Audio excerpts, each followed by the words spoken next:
Good afternoon, everybody. It is Tuesday. It is 1 o'clock, which means it is Never Mind the Buy Box time. Good afternoon, everyone. Good afternoon, Ahmed. Thank you so much for joining me. It's a real pleasure to have you here finally on Never Mind the Buy Box. Thank you, Natalie. Thanks for inviting me. I'm so glad. I swear, I'm so glad, so happy to be here. Oh no, honestly, it's a real pleasure to have you here. And we're gonna dive in and we're gonna talk about your kind of Amazon selling journey and some of the things that you've been doing, creating multiple streams of income and things like that. So we're gonna dive deep into that in a bit. But I just want to double check that we have gone live. Someone said hello. So hopefully you guys can see and hear us okay. If you can let us know, really, really appreciate it. We've got Facebook guys coming through, but I do need to know on the YouTube side of things as well. So if you are watching via YouTube, please do let me know. I can see we have gone live. It's Marta, it's Jamie. Hi Jamie, happy birthday. Hope you're having a good birthday, by the way. Jamie says we're all loud and clear. It's Ash joined us as well. Hello from Facebook. We do sound sometimes a little bit like Eurovision Song Contest, a little bit. Hello from Facebook. Hello from YouTube. All of those different types of things. So Ben's joined us as well. Pardy, jump on, guys. Say hi. Give us some likes and loves. Let Facebook and YouTube know, or let the world know that we are going live, because this is going to be a great Never Mind the Buy Box today. I've been dying to get Ahmed on for ages because Ahmed, you are truly unique in the Amazon world, the Amazon community, for your approach on how you do things. You don't do things the same as the crowd. You do things different. You don't let the box contain you, kind of thing. So I want to be able to kind of dive into that. And guys, ask any questions as we go along. Emma's back as well. Hi, Emma. Emma, great to see you. Trudy's joined us as well. So yeah, any questions as we go along. Matt's joined us on YouTube as well. I think that's Matt. Yeah, I don't know. He's got lots of different, YouTubes and things like that. So, yeah, feel free to join in the conversation. So, Ahmed, thank you so much for joining us. Like I said, so let's kind of go back to the start. I know you've done a few kind of seller interviews, and there's probably people that have seen your story, but probably people that haven't seen your story before. So, tell us a little bit about you and how you kind of got started and how long you've been in the Amazon space. Yes. So I started selling on Amazon about 2 years ago in January 2021. So last year in Right. January. Hmm. So I'll be 2 years soon. After watching videos on YouTube how to make money online, I knew about Amazon, but only private label. Hmm. Especially in where I'm from, Romania, everyone is just talking about private label. Um, and I found out some videos where um, online arbitrage and wholesale was explained, and I was, wow, I can't believe it. You can just buy from retailers and sell on Amazon. So I looked more into this business model. I started with online arbitrage. I purchased some deals. I went in first store I went was Waitrose. I spent about £1,000. I sent my first shipment. I spent a whole night to prep like 4 small boxes. I didn't know exactly what I was doing, but this is how I started. I Hmm. made mistakes in the beginning, but this is how you learn, right? Yeah, absolutely. And obviously, at that time, that was right. I don't know. I'm confused by the dates actually. So that was what, a year into COVID. So COVID was happening. What was your Mhm. the reason why you were looking into kind of making money online or making an income online? Was it um a, as a result of COVID? Was your job affected by COVID, or was it just you were just looking into it at that time? No, no, just I always like to make money. Always like to make money. Always always open to new projects, and this is what push me to grow professionally in life. Actually, the most money I make from my job was during the COVID because I'm a lorry driver, and Yeah. as a lorry driver, we were treated better in terms of money. Like we got bonuses because we were working, Yeah. right? We were doing the hard job. Um, there were no no time off or anything for us. Actually, they were begging us to work more hours, and um, I just wanted to make money, nothing Yeah. else, Mhm. nothing else. Yeah, no other reason. And what was it about? Because you said coming from Romania, being in coming to the UK, in Romania, you were exposed to private label. That was the model that was Yeah. being talked about there. To my knowledge, correct me if I'm wrong, Ahmed, but I don't think you have done private label No, previously. no. No, that's right. Yeah. So I just wanted to double check. So what was it about reselling? You know, the OA, the RA that made you kind of take that step that you hadn't previously taken with private label? What was it about that model in particular that made you take action? Even by your own admission, you were in a position where your job was going well, financially it was good, and you were being well paid for the work that you were doing. The reason I started online arbitrage and after maybe less than a year wholesale, but the reason I started online arbitrage is because the to start it's required a low budget. Hmm. And not only that, you find lots of informations on internet, Facebook groups. It's a lot more easier to start online arbitrage. You're selling products which are already known. They have a history. It's not like in private label where you come on the market with a new product. And it's not only that, like it's I don't know private label, just very basic, but I know it's a lot more complicated creating listings and things like this. And I said, oh, hold on, online arbitrage, like basically you buy five products of this, five of this, five of this, five of this. Then you check with this software called Keepa. You see the history, so you can see how it performed, how it sold. You can see the competitors, and you don't need to invest too much. Hmm. And this is why I started. And lots of information, like lots of Facebook groups. Everyone is helping. So yeah, I felt it's for me.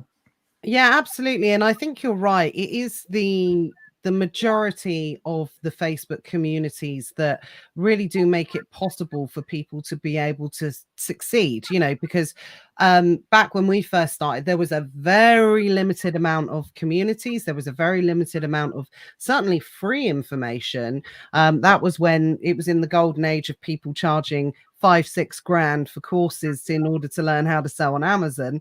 But there was a limited amount of information. But to be honest, the best way is to just kind of dive in and by your own admission, like you say, make those mistakes. Nobody gets it right first time. So just say hello to a few people. Rosie says, thanks for sharing your story, Ahmed. Nikos has joined us. Conrad says, Ahmed, the celebrity. Absolutely. I'm literally blinded by the by the star power of Ahmed right now.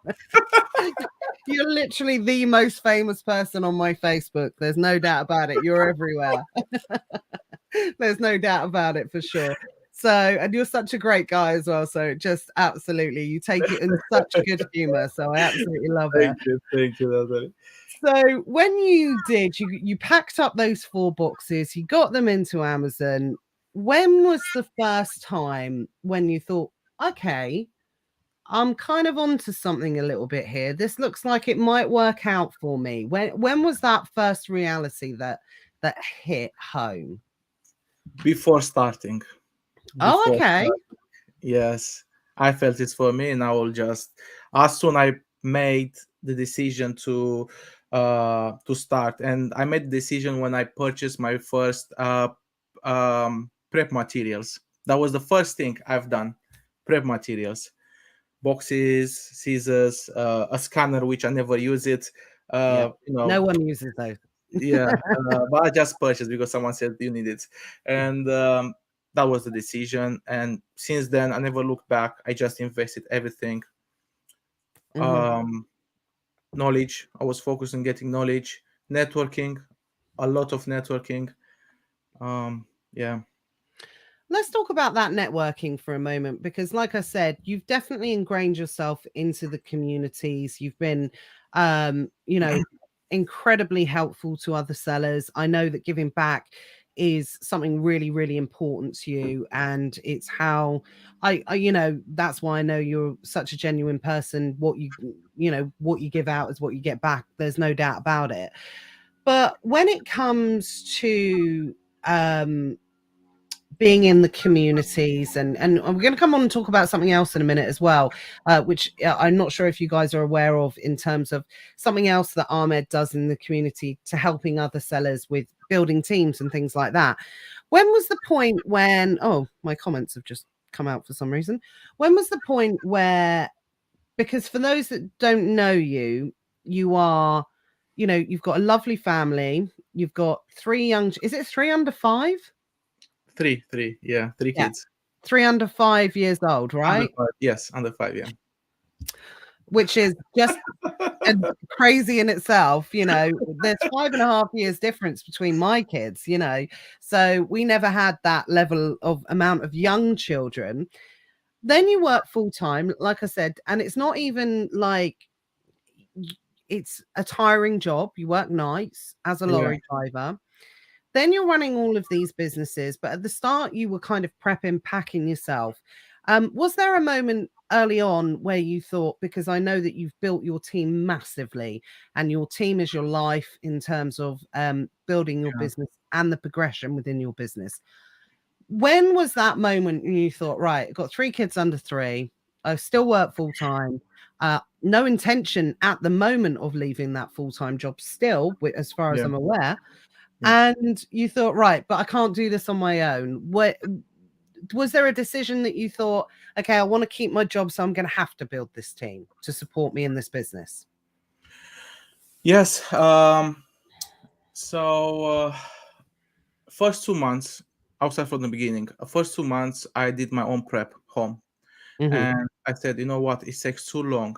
Job, kids, they were just destroying all my goods. They were trying to eat, mess everywhere. Drivers at the delivery drivers at my door, from 6 a.m. till 12 p.m. It was a mess. I said, you know what, I'm not gonna give up on my job. So I need to, to outsource prep and try to create a team. And So prep was the first step. So you yes, outsourced the prep first of all, yeah. presumably to a prep center.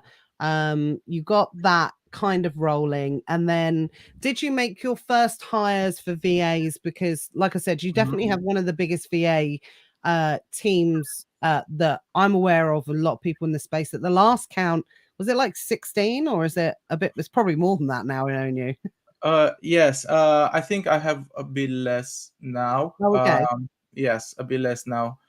We'll get to Yeah, that. we'll get to that in a moment. But so what was the first remote team member that you took on? Was it for sourcing? Was it admin? Was it? Sourcing. I the first VA, it was about maybe 3 4 months into the business, and it was shared with me and two other friends. Hmm. That was the first VA. No experience with VAs, nothing. But this is how the VA thing started. This, yeah, and was So the best thing I've done. did you use a service to hire the VA, or was it something you did in house? Did it yourself for your first ones? Always hired my own VAs and trained them. Always.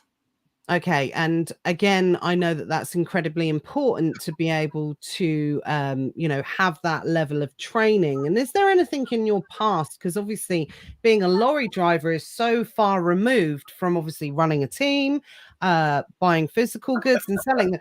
You know, normally what happens is, you know, I've hired and run a lot of staff over the years, but my last actual physical job was in recruitment. So, you know, there's a little bit of a connection there, obviously, to Yes. be able to do it. Whereas with yourself, there's no connection. So, what was it about that thought, Um, hey, I'm going to do it myself? Is it you just didn't want to pay out for the fees, or that's a really good question. I think you're the first person who's asking this.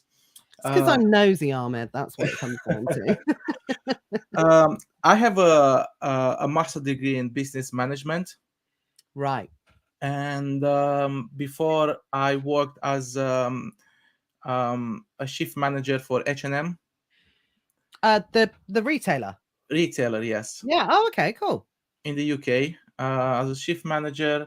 Then I work as a team leader for a recruitment agency.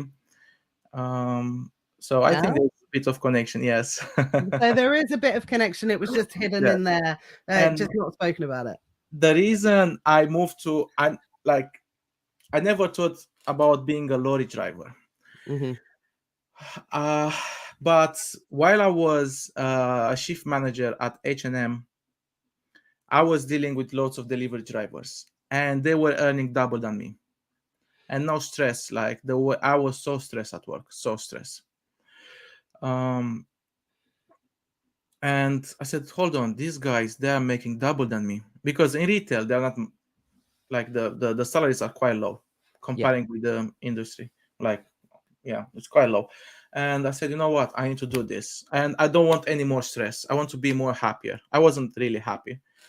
It was good, but a lot of stress. Sometimes you had so much stress, and I'm that guy who's taking everything home and is thinking all day, all night. I was thinking about, oh, tomorrow, oh, I need to give explanations for why we didn't finish this, why we didn't do this, because I was the only one who was giving explanations for what my team was doing, and it wasn't worth it for the amount of money that I was getting monthly.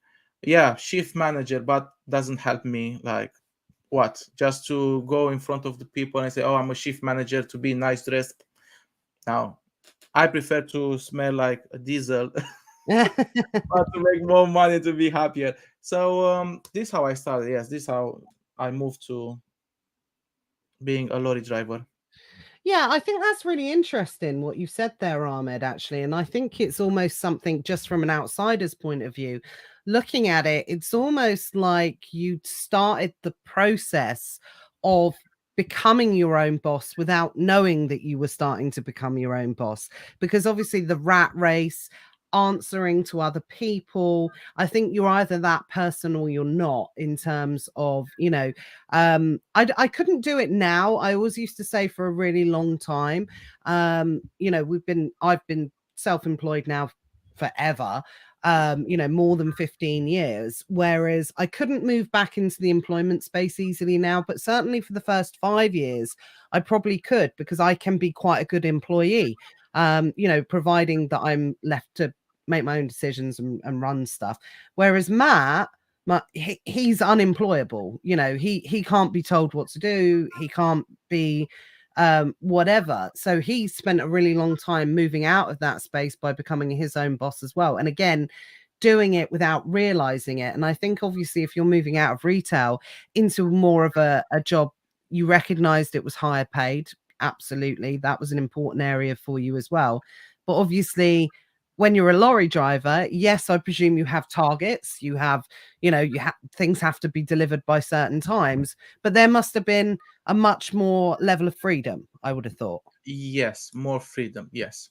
And another thing is, uh, you have to follow your heart.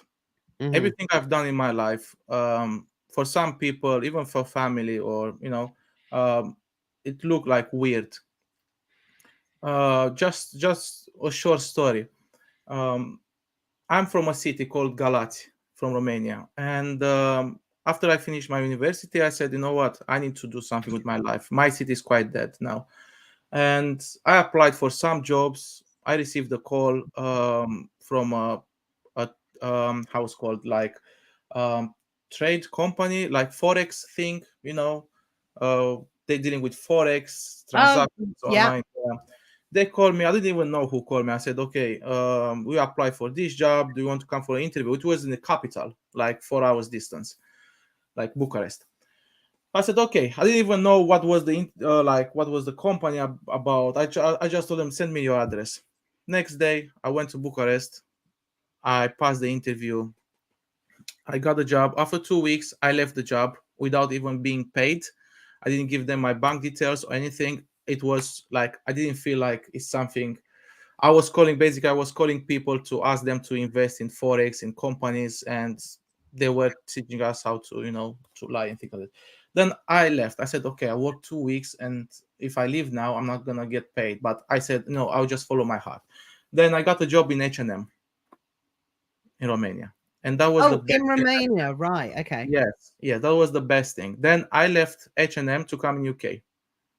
And did you transfer with H&M to come to the UK? No, That's when you became the lorry driver. no, I didn't. I didn't. Because I left H&M and I said, you know what? Actually, what happened? I was home alone. My wife was at work, and I said, I want to leave. I want to go in different country. Initially, I tried to go to Qatar, but it didn't work. I said, I'll just go to England. Where? I don't know. I just booked 2 tickets. I didn't even know what airport.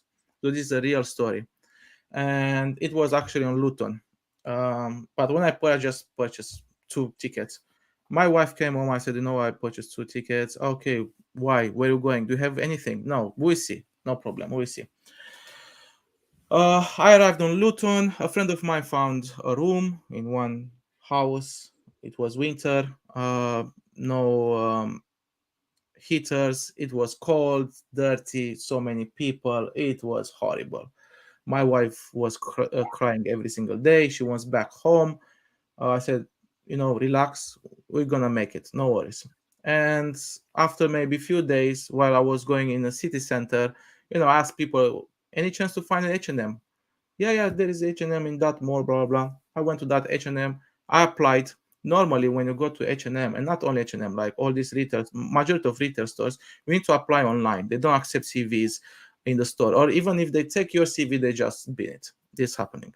Mm-hmm. But I asked a lady at the till and asked, okay, look, this is my name. I don't know English, but I work for H&M because I didn't speak English. I only learned something from Wow. Google Translate. Yeah, I didn't know any English 7 years ago, and but I know everything about H&M. I worked like I think 3 years in H&M in Romania, 3 4 years, and she's trained to say apply online, but she said, I felt something for you, and this is why I called the store manager. The store manager was from Hungary, which was great for me because she was in Yeah. the same position like me 10 years ago, and her English was quite clean for me because the British accent is not that clear for us from Europe because we more hear like American accent. Oh, wow. Okay, Yeah, I didn't know yeah, that. yes, not really British accents, which is quite different for us, especially for someone like me who didn't really speak English. So yeah, So you so understand American accents better than UK accents? now no, but before yes, it's Ah, easier. I did not know that. That's Yeah, I yeah. feel like I need to speak clearer now. No. After 7 years, I understand British accent 100%. That's not a problem now.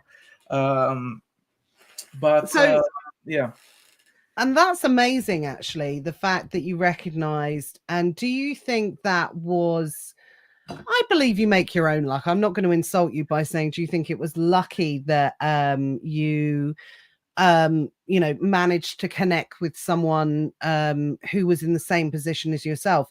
And how much do you think that had an impact on you in terms of contributing to your success and staying in the UK, with meeting that person who was in the same position as yourself 10 years before? sorry, I'm not sure I understood. Sorry. Yeah, no, I know. There's me just saying I need to speak clear. I need to explain myself better. That's what I'm guilty of, Ahmed. I ask too many questions in one go. I think, sorry, that's definitely what I'm guilty of. So yeah, what I was saying is obviously when you said you met your manager from Hungary, do you see that as a coincidence or if it was like meant to be in reality of because obviously um normally it wouldn't have gone that way, like you said, by your own admission, because people have to apply online and things like that. I don't know what it was, but it showed me that if you do your best and you just follow what your heart says, it's a big chance to achieve something, to Yeah. get there. Okay, because I can't say, I don't like to say lucky. I wasn't lucky because No. I it's me who purchased the ticket. It's me who believed in myself. Yeah. It's me who went to a university. It's me who's done everything. No one, no one. Oh, look. Oh, who are you? Oh, you are a stranger. I have something for you in the UK. Yeah, didn't. It's not something that happened. Um, and this helped me a lot because I had like success after success, and this pushed me to stay motivated.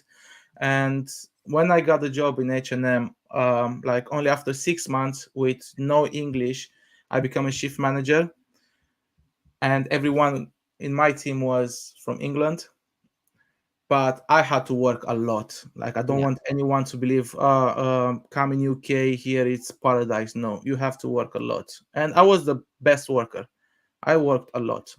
And it's so refreshing to hear that your hard work was rewarded by success, because I think that you're absolutely right. When I was leaving recruitment, it was Eastern European workers that were coming over, and to be perfectly honest, because of work ethic, they were beating out, English, or born and bred English workers, because obviously, English workers can be a little bit lazy, compared to Eastern European workers. And then people Yeah. obviously were moaning about, oh, you come over here, you take our jobs and things like that. Whereas for many employers, it's an obvious choice to make because your work ethic is so much better. So it's a bit of a simple thing. So that's obviously so refreshing to hear, that you had that opportunity to be able to do it. And, I love that story. So thank you so much for sharing it. Marta says it's true. I have to translate my husband's pure British English to other foreigners. It's just something I didn't know. So, yeah, that's really interesting to know. Isfan says, so you don't hate Hungarians for some reason. No, no, no, no. There is a bit of fight between Romanians and Hungarians, but a little bit, especially the old Ah, people. right. Yeah, land issues and things like this. But Ismail is Apologies. my brother. That's my ignorance on it. So apologies. Apologies for that. I love what Martha said as well, because it's funny going back to say this, but LOL, I'm now imagining 3 kids munching up your inventory was so funny when you said it. And I meant to say it at the time when you said, oh, the kids are the breaking their loot, eating this and doing that. Whereas at first I thought you said it was Amazon, and I was no, he's talking about his kids are doing it. So yeah, we've all had those moments where the kids, when you're home prepping, they're trying to get in all your orders and everything like that as well. So let's fast forward. We know that you've been super successful in the UK market. You sell across multiple markets now, all reselling models and things like that. You're one of the people that truly recognize that it's not necessarily dangerous just to stay in one area, but you definitely recognize that with that level of diversification in income is really important, not to rely on just one thing. I know that that's massively important for you as well. And maybe I might be bold to say still possibly why. Actually, let's ask the question if you don't mind, Ahmed. So you have achieved a lot in the Amazon space in a really short period of time, but you still have the full-time job. So why is that? Because most people in your position, and don't get me wrong, I know that it's not necessarily the best thing to do to leave a job. The 8-figure seller Mark said it many years ago: stay in your job as long as you possibly can, before drawing on your income. But I know the level of success that you've had. So why is it? Why do you still have your full-time job? I'm genuinely curious. Um, so first of all, I have a job which is really well paid, really Okay. well paid. Comparing with other jobs, it's really well paid. It's not really stressful. Yeah, there are situations on the road, things happens, but overall, it's like I'm okay. I'm quite relaxed at work. Um, and another thing is you get plenty of time to work on your business. When you wait to be loaded, when you wait to be tipped, or when you're waiting for a job, because you don't go to work and you just drive non-stop Yeah. 12 13 hours. I have days when I only drive like 3 hours, four Wow. hours. Yes, the rest of time I can just spend on my laptop. That's a plus. It's like me being paid, working for my own business. And I have expenses home. Yeah, Mhm. my mortgage just gone up from 636 to 1000, which is crazy. Mhm. Kids, lots of expenses, debts I've made when I got my mortgage, Yeah. to invest in house. And another thing is, yes, Amazon is good, but it's not something like I feel, things can happen on Amazon. Get suspended today, get suspended tomorrow, you might get your account back. But having 3 kids, uh, you can't really give up on a well-paid jobs. If it was just me and my wife, yes, definitely. Maybe I was full-time Amazon, but not with 3 kids because they can't understand if you don't have money to buy milk or nappies, or they don't understand that. And everything I do is for my kids. Like I wouldn't forgive myself to be one day when I don't have money for them. Like I couldn't forgive myself. So Wow. yeah, this is why I keep my job. Yeah, and I almost feel guilty for asking that now because it's just a true reflection of, and I was talking about this in the ecom group today actually. It's I would never work with anyone or be in a position that didn't understand that I'm a parent first and above anything. Well, not only a parent, I'm a mother first above anything else. Those kids come first, every decision we make. And those that follow me on Facebook or see on Facebook or whatever, my daughter's been ill the last few weeks, and I've found myself really fortunate to be in a position where I don't have a full-time job, and I don't have to go to work. I can look after her and I can do this and I can do that because she's not been, she's been a poorly puppy the last few weeks. But when you say it like that, it just absolutely makes sense, and it just totally makes me respect you so much more, knowing that that decision is such a unselfish decision, to know that you do it just for the kids Yes, definitely, yes. and you stress yourself out just for the kids. Just But for the that's what, kids, yes. that's what parents do. So thank you for Mm. sharing that. It's something I've not heard not I've heard other people saying, that they do this for their kids and they do this, and I know that because that's what I do as well. But to say that you do still hold on to that because of that security, and it's not because you don't believe in Amazon, you're just not willing to take that chance. Yes, definitely. That's the reason. Yeah, absolutely. It makes so much sense. Rosie says, love that. Absolutely. So let's move on to your team because I've always been fascinated by your team. There's millions of people in your team. But now, as an extension of that, where you're working in so many different marketplaces and you're juggling different income streams that are coming in, you've done something which is very innovative in the market, in terms of when people sell on Amazon, people can diverse into different income streams, coaching, courses, groups, that type of thing. Um, but you wanted to do something a little bit different, and you recognized and saw a gap within the market where not only because you could build an additional income stream, but you could also help sellers in the area. So talk us about that for anyone that doesn't know what it is that you do in terms of training VAs, because I've always been um kind of fascinated by how you've done this differently to other people. Yes, I recognize, as you said, that there is a gap. There is a big gap of well-trained virtual assistants, and because I've interviewed and worked with so many virtual assistants, I I realized they have such a bad training and basic training. And not only that, after they finish that training in their own countries, they don't have any support after the training. Mhm. I even attended live to one of the biggest VA academy from the Philippines.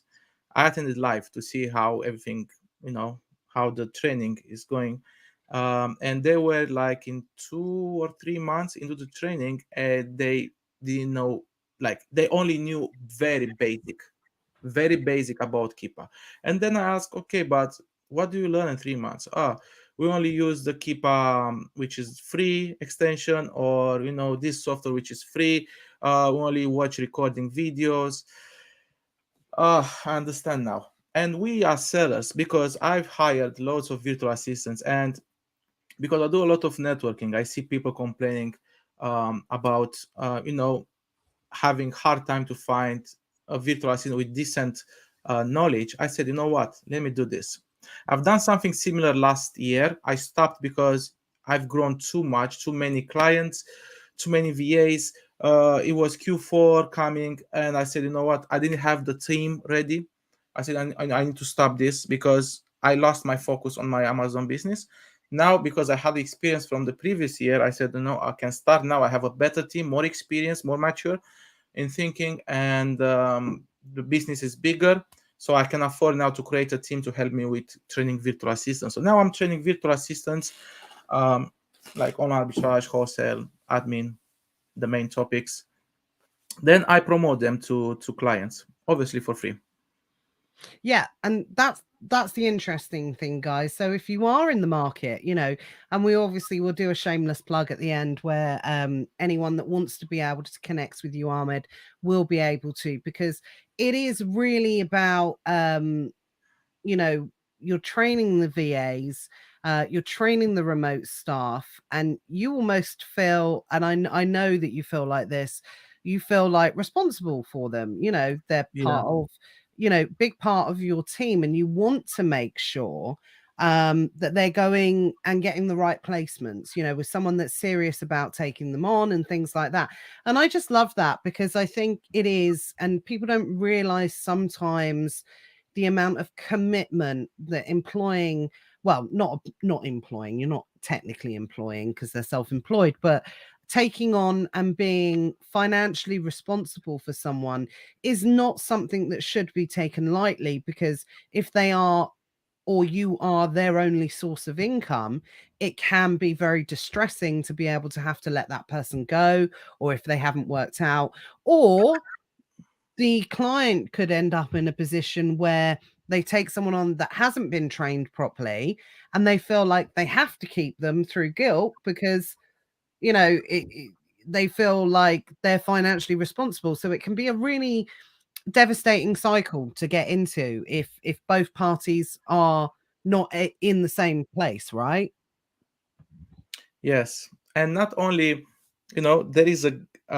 It's not only about VAs. Yes, there are lots of VAs who don't have the right mindset on Facebook groups or the right knowledge. Another thing is, I forgot to mention, all these academies I run, they are run by VAs.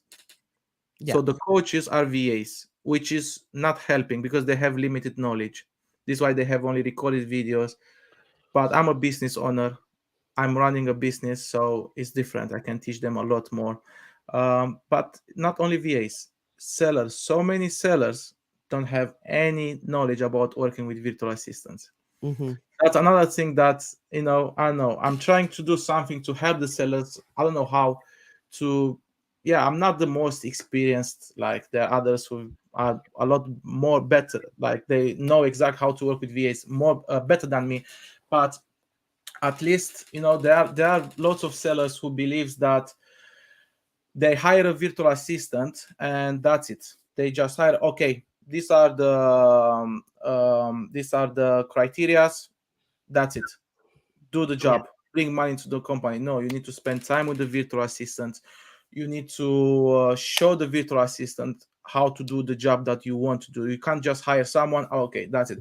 I worked for H&M, okay, sales advisor in the beginning. If I move to Zara or something with same business model, they will train me again. If I now I work for DPD as a lorry driver, I've been driving for 4 years, maybe 3 years, 4 years.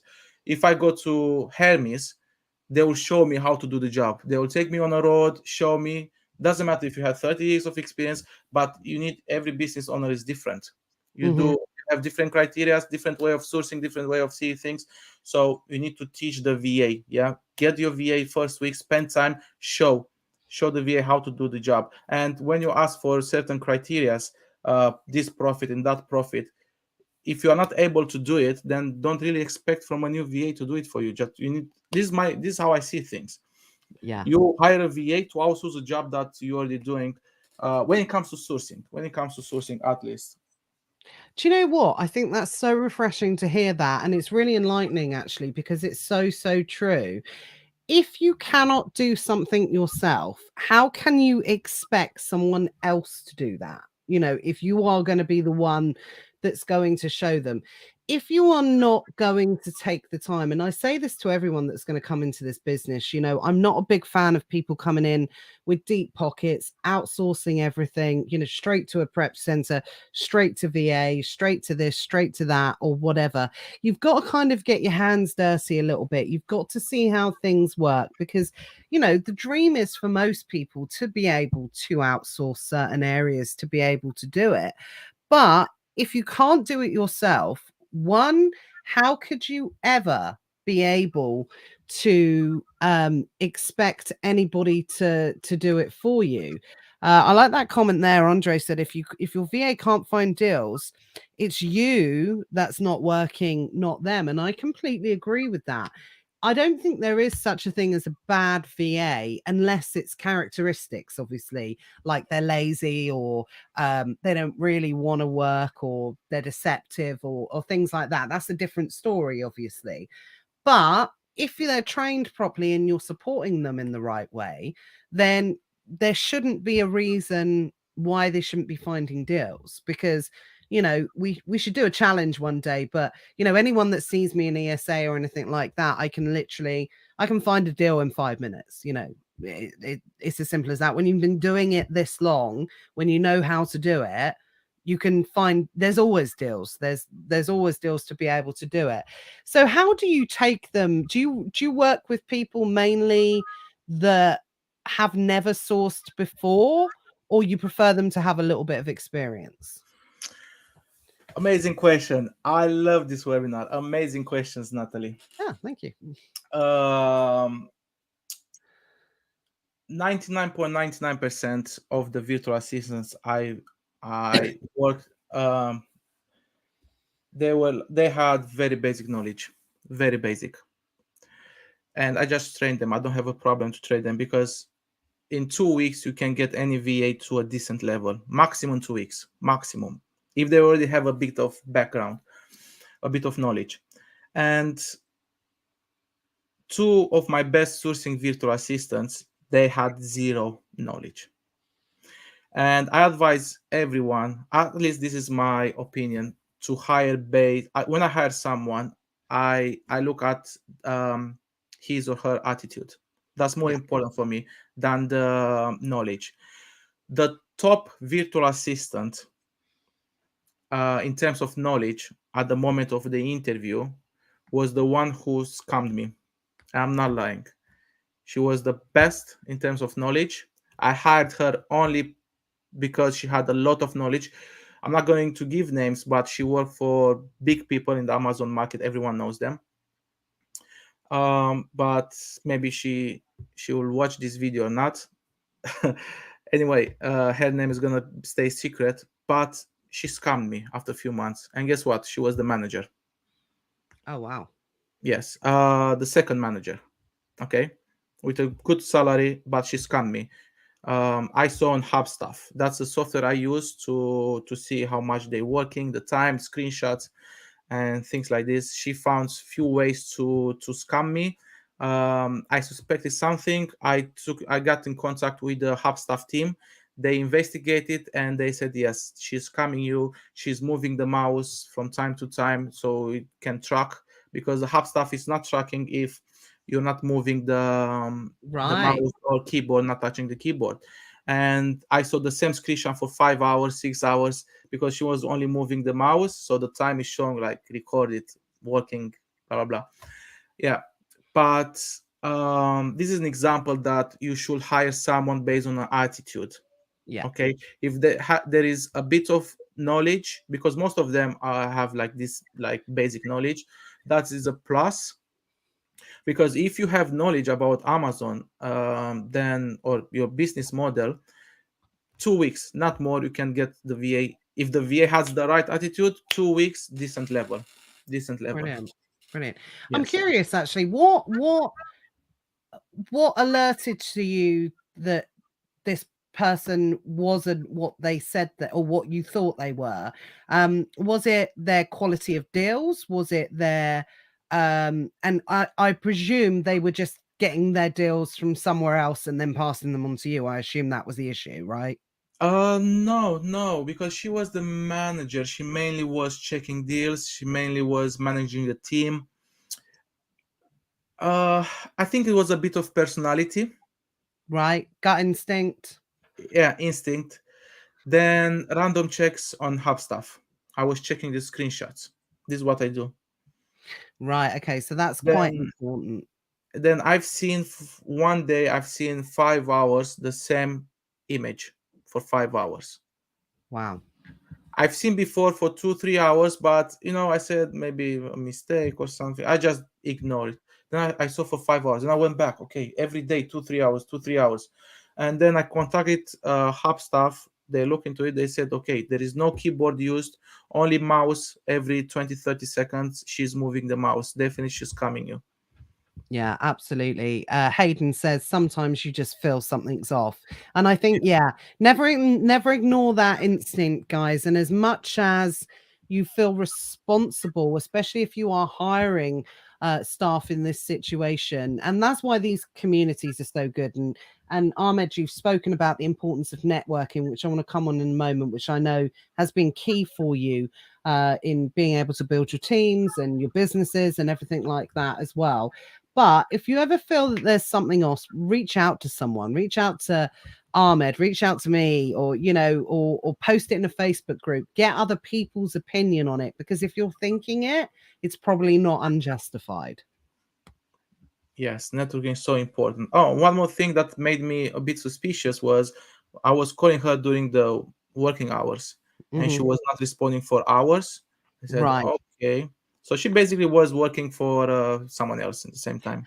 Or Right. Okay. Yeah, absolutely. And I think the thing is, I mean, we've done some VA training in the Elite Sellers Academy, some really good quality VA training.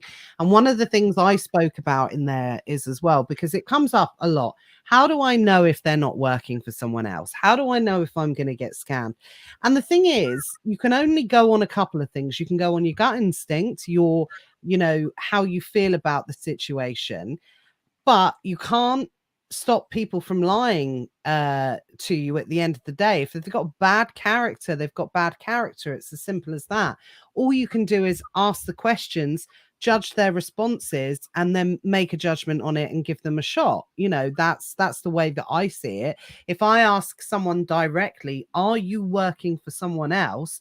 And they say no, I will take them on face value. I will say, okay, that's fine. You've said no. If I've then found out later that they're lying to me, that's on them. It's not on me. I haven't made a bad judgment. They've lied to me. I don't know. How do you interview face to face? Well, like Zoom, yes, presumably. always, yeah. Yeah. Yeah. Strict KPIs are the best thing ever. I'm not sure who said that. Andre. Yeah. Again, KPIs, that's something that, do you go through that in the training with them as well? In terms of targets and expectation? Uh, I'm not that strict, but I actually has expectation for someone who's has been with me for more than 2 months. I expect minimum 5 deals every day Hmm. when it comes to online arbitrage. I Okay. don't So really have that, strict KPIs. Yeah. yeah, that's a really good expectation. And again, something, because I think sometimes people get caught up with the amount of deals, but any real sellers, any true sellers would rather have three amazing deals a day than Mhm. have 15 crappy deals. Yeah. It's one of those things, but for a couple of reasons, guys, because some of you, maybe if you're a little bit newer to selling, might think, well, why three deals a day doesn't sound a lot, or it doesn't do that. Whereas it's also like a time versus money situation. If I've got to check 15 deals every day and I'm only buying two or three of those deals every day, that's a massive waste of my time to be able to do it. Ahmed, I know that you have purchases and things like that anyway as well, but it's something that when you take your staff on and you train them for other people, do you manage the people that are going to be taking them on? Do you manage those expectations from that point of view? Or is that up to the person that they're going to be hiring to do that? Um, you ask me if I give some support, right? Is what? Yeah, in a nutshell. Um, if they reach out to me, yes, but it's not something that that's okay. If you know, is because I'm doing this for free, Yeah. and I'm really really busy. So if any seller would just contact me, and actually what I started doing now is to ask them when it's someone new I don't know. Hmm. I just ask them, okay, can you tell me what is your level, what is your turnover, when did you start, so you have an idea. Because I was contacted by sellers who just started, sellers were making like few thousand a month, and I said, you know, I don't believe you are ready for a VA, in my opinion. Right. Hmm. uh, because I don't want the seller to waste time and money, and the VA to waste time, because you know it's a job for them. They need to have a secure job. um, this is what I started doing just a while ago. But if they tell me, okay, I'm doing this amount and I believe, okay, you are fit to get a VA, if you need any support, let me know. Because I really want all the VAs to have a job, Yeah. because this situation nowadays is quite bad. And they need a job, they need a bit of, security. Absolutely. And it's from the Philippines that you hire from, correct? uh, like 99%, yes. Yeah, 99%. So let's just quickly run over that because I want people to be able to, because I know that this is big thing for you in terms of giving back, and you've said through the reasons why you do it. And I find it really interesting. People that tend to go into VA recruitment and that kind of area generally is not financially driven. It's because through bad experience, it's through wanting to be able to do something to kind of give back or whatever. So, which is obviously very similar to yourself as well, Ahmed. So let's just make this, because I want people to be able to connect with you, contact for people that do find themselves in a position that maybe want a VA. So Ahmed doesn't make any charge, so you're not paying hundreds of pounds to take a VA on. So it's completely free of charge. But obviously, we've already established that you will need to be able to kind of not prove, but talk through your level of business in terms of whether or not it's going to be right for you at that period of time. And they will be fully trained. They will be ready to go. Presumably, you advise on things like salary, that type of thing.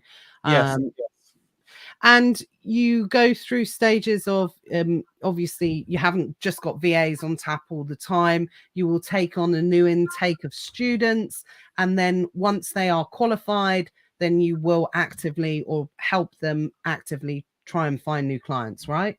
Yes, I created a website. Oh, cool. It's almost ready. It started like I wanted a website for the academy, but Hmm. then I said, you know what? I want a marketplace, something similar to Upwork or Fiverr. Oh, Yes, so it's gonna be I ready love soon. that. Just small details, and all the VAs will be advertised there. Perfect. And do you at any point think that you will go outside, because you do sourcing, admin, a few other areas? Do you, because I wasn't aware about the website actually. So presumably you will be at a later stage moving into different types of VAs for different types of Yes, tasks. yes, it's in Ooh. progress, like social media managing. And PPC, a little, yeah, PPC, but no, actually, yeah, PPC, social media, and there will be other topics. I'm just gathering people around me who knows different Ah. areas. Yes, Oh, I love that. I love that. Facebook ads, Instagram ads, TikTok ads, anything related to social media. Oh my God, right, Ahmed, I need to have a chat with you definitely about that because yes, we are looking for definitely people in that field for some of the stuff that we're doing. So wow, I love this. Amazing to be able to do that. So I was going to actually ask, I love that actually. FBA Ben said I will be on this channel one day. Ben, reach out to me. We can have a chat. Anyone's welcome to come on and talk about their Amazon selling journey or where you are in your business. You don't have to be a 7-figure seller. You don't have to be a 6-figure seller. Everyone's got their own interesting story, interesting journey. So, I love talking to people about different areas. So feel free to get in touch for sure. So I was going to ask you finally, because you are a busy man, Ahmed, and I do not want to take up more than your time than I need to. I wanted to know what the future kind of holds. But you've kind of highlighted it a little bit already there. You've given us a little bit more of an idea of where that's going to be going. But what's important to you? I know it's your family and everything like that. But yeah, where do you see yourself this time next year and then this time, I don't know, in 3 years? Oh, it's hard. It's hard to say where I see myself next year, but I know what I want. What I want from me. What I want to do in future. I really want to make a lot of money. That's definitely. I want to make a lot of money.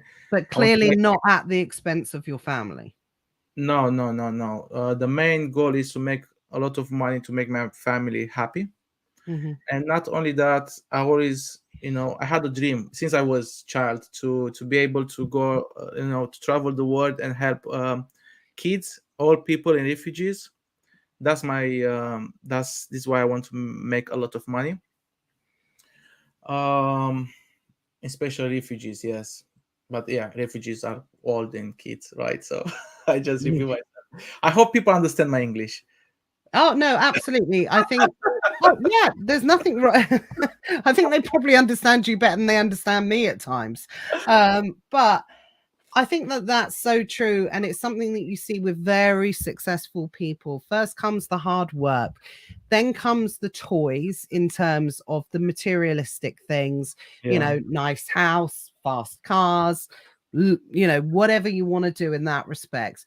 But a lot of the time, money and security, it gets to the point where you can only have so much money without not feeling like you've sold your soul essentially, and you yeah, want to be able, and if I believe if you are that type of person, that most people end up going down the I can never say this well, philanthropy route, in giving back in terms of helping other people. So I think most people, certainly that are in my network, and I consider you definitely to be in my network, Ahmed, that share those similar values.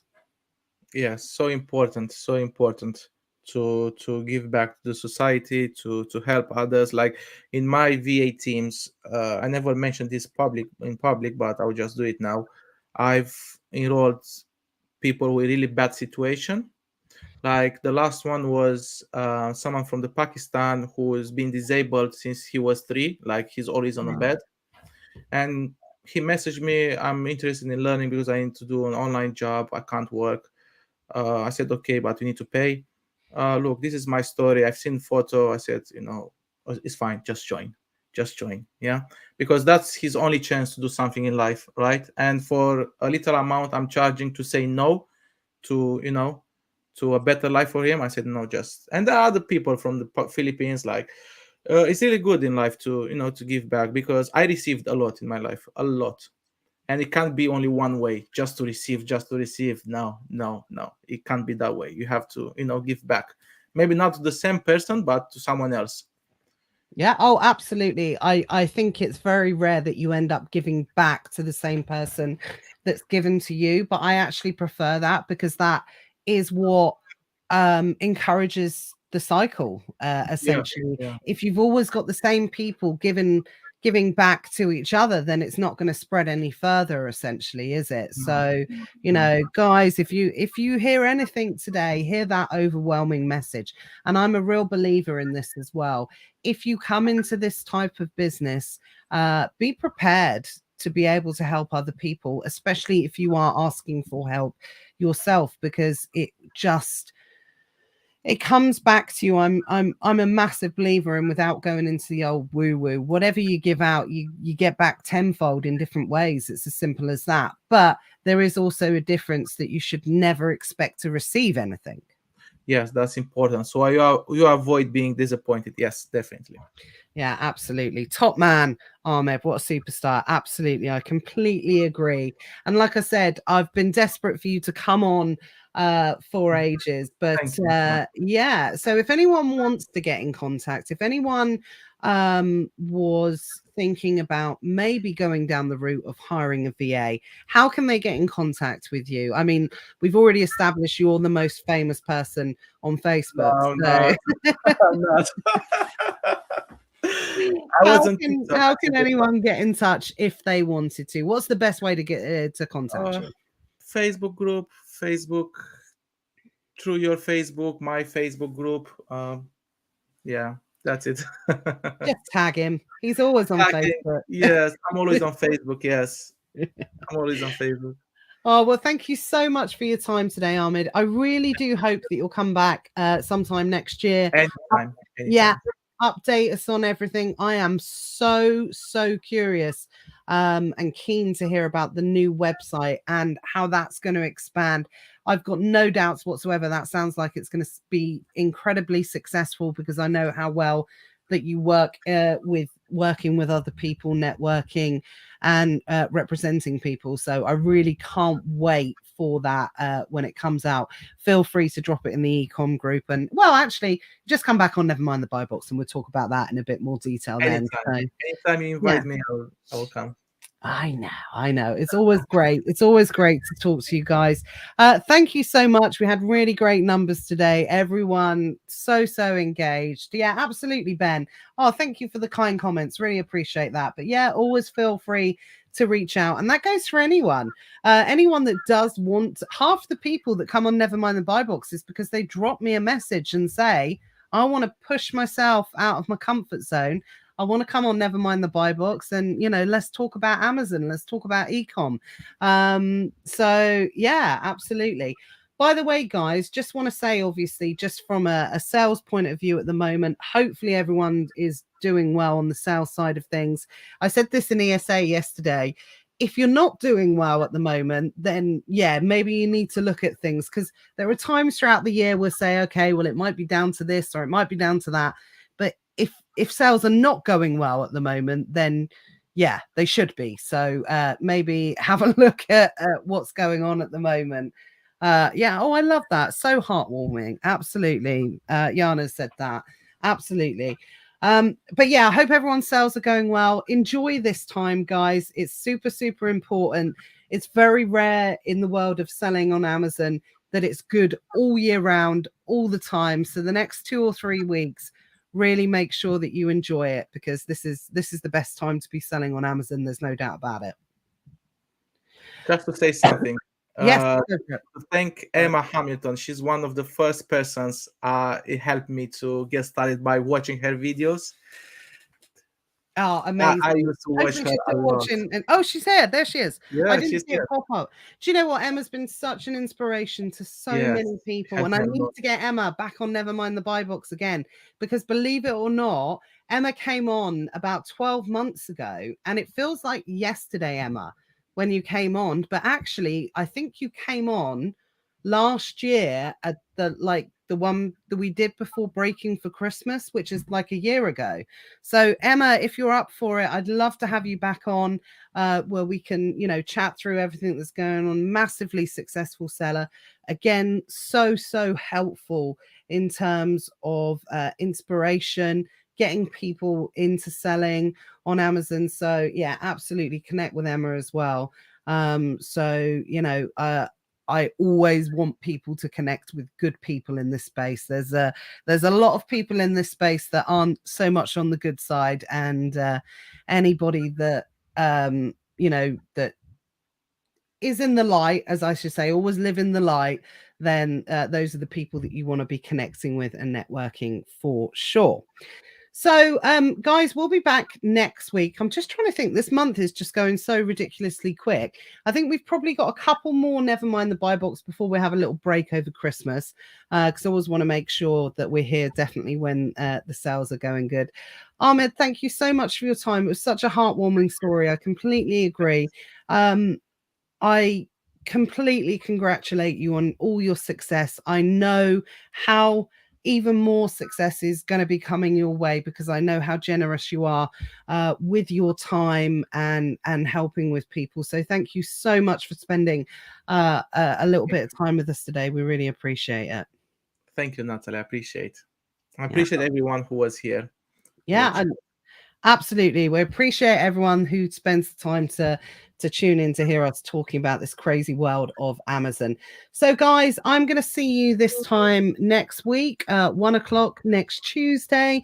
I think probably Matt and Johnny will be back on at that point just to catch up with those guys to see what's going on. Emma, I'll drop you a PM. We can have a chat in the new year, definitely. So, have a great week, guys. Really enjoy those sales coming in. Keep posting in the group. Reach out to Ahmed if you need to, if you feel a VA is in your future at any point.